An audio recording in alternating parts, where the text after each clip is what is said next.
চাঁদের বাড়ি এই মুভিটি দেখতে হলে চ্যানেল লাইক এবং সাবস্ক্রাইব করতে ভুলবেন না। হ্যালো গাইস, কেমন আছেন? আশা করি ভালো আছেন। আমি অনেক অনেক অনেক ভালো আছি। আজকে আমি আপনাদের মাঝে নিউ একটা ভিডিও নিয়ে হাজির হলাম। সো গাইস, এই মুভিটি দেখতে হলে অবশ্যই এই মুভিটির কাহিনীগুলো আমি আজকে নিয়ে আপনাদের মাঝে আলোচনা করবো। মুভিটি কী কী উপস্থাপনা হয়েছিল, মুভিটি কীভাবে কী সংক্ষিপ্ত হয়ে গিয়েছিল, সেই কাহিনীটি আমি আপনাদের মাঝে উপস্থাপন করবো এবং মুভি দেখা কাহিনী দেখা একই হিসাব। সো গাইস, ভিডিওটি অবশ্যই সম্পূর্ণ করে দেখতে হবে। আমার সাথে একবার চলুন, বেশি কথা না বাইরে মূল কথায় চলে যাওয়া যাক।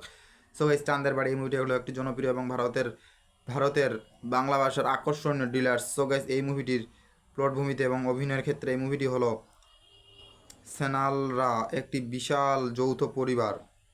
এই পরিবারে আছে নবতীরব দাদু, হারাত ব্যানার্জি, তার ছেলে রঞ্জিত মল্লিক, পুত্রবধূ লাবণী সরকার, যিনি যেন এক নারী হিটলারের পূর্ণ জীবনের মতো সংসার শাসক করে, এবং তার সন্তানরা, তাদের মধ্যে দুইজন, এক মেয়ে কয়েল মল্লিক ও এক ছেলে ঋণী কৌশল, ভবানীপুরের এক সুন্দর অটলক্কর একসাথে বাস করে।